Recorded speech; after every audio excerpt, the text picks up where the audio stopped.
goodbyes are tiny beginnings. Sunsets that grant a very special kind of permission. A green light to take all the value and the beauty, all the life lived, and carry it into tomorrow. Which sounds easy enough. But then again, on paper, so does running a marathon or climbing Mount Everest. And I'd wonder, how could something be painful and transformative? How could something break me and be good for me? It's not hard to see the dissonance there, right? But here's the thing. Oddly enough, that seemingly paradoxical experience is consistent. Consistent throughout our lives, appearing every time we grow. Our darkest moments feel like endings, perhaps because we're hanging on to what was, the ideas that felt like home. But in actuality, those moments, those goodbyes, are already the beginning of something new. The same way midnight sparks the beginning of a new calendar day, right in the heart of darkness. Unbeknownst to us, while the world is turned off and our minds are asleep. A hello in disguise.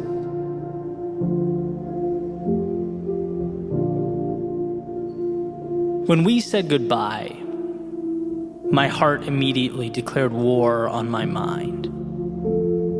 Why? Because her not being there didn't make sense. Because when you care about something, you fight for that thing. Because goodbyes, well, they signify change, and I liked this chapter. But my brain fired right back.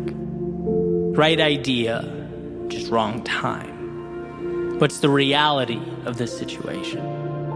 Did you ask yourself that? It said letting go can be the hardest thing and the right thing simultaneously, that I should know the rules. And so goodbyes were said and suns, they set. And we went to sleep in separate beds, not knowing anything about the future except that it would be different. Way different than today.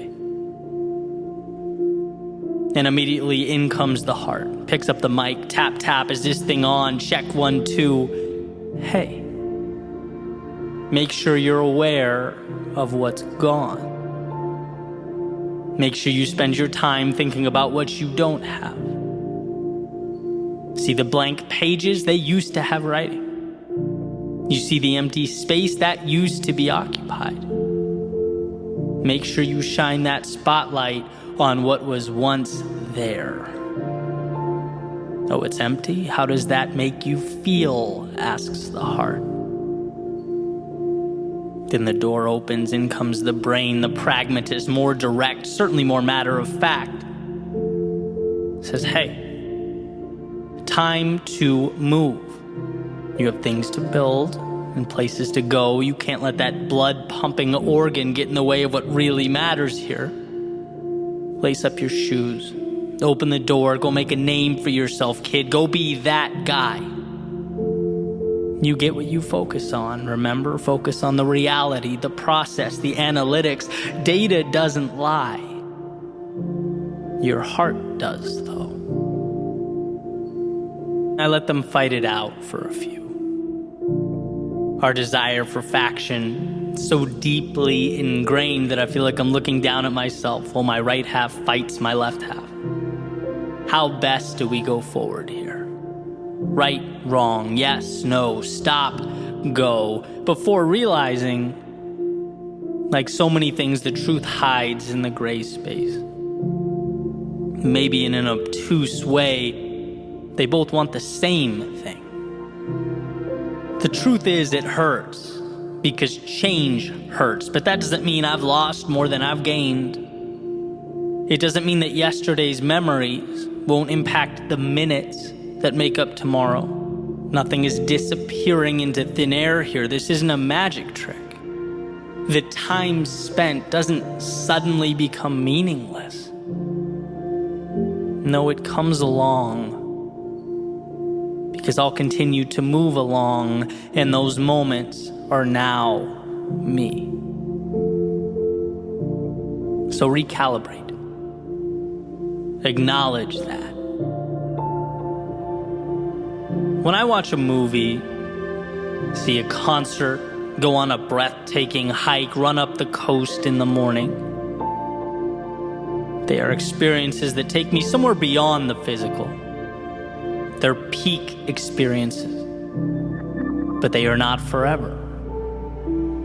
And interestingly enough, upon their completion, they're not quite gone either. They make a little home for themselves somewhere in the soul, like a candle that, as small as it might burn, is never truly extinguished, a light to help guide the way forward. And so when we find ourselves in the dark, how powerful that we remember to reach for it. As the saying goes, you have everything you need.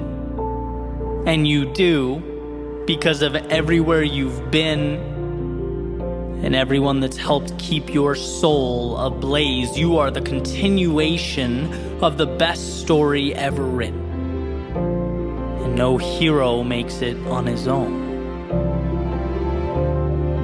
And so that night, I decided to mix things up a bit. Sit under the bright lights of the South Florida sky, glistening pieces of wisdom that share for free. And the moon, that moon, which I recently learned we can only see because the sun's light reflects off of it. Perhaps they too knew each other in a previous life.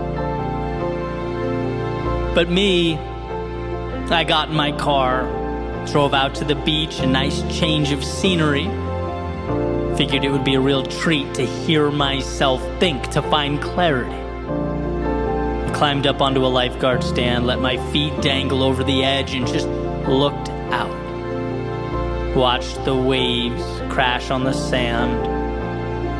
The clock would strike midnight soon, and while the world slept, I would be given a brand new day. And what a relief. Because the previous one was painful, the previous one hurt, the previous one broke me.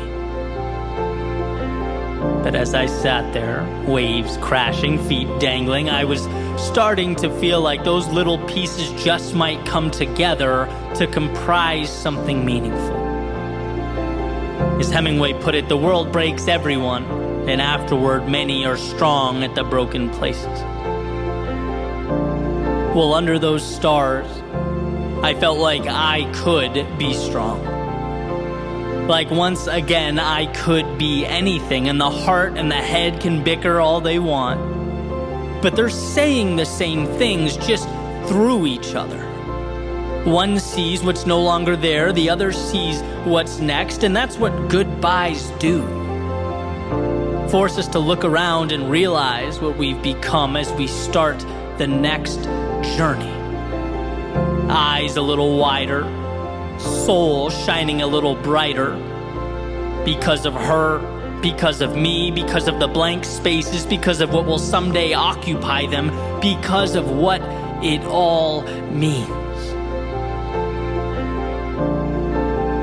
And just like that, midnight. Quiet, calm. Those waves, they crashed and they crashed and they crashed, celebrating the new day. They've certainly been here before, and they'll be here tomorrow, long after I come and go. And in a way, my impermanence is what makes the now so precious, why it all matters. Why the sun and moon conspire to shine light on this very lifeguard stand at this very moment in time. Reminding me that down is not out, wandering is not lost, that I am stronger than I've ever been. And sometimes it takes a goodbye to remind us.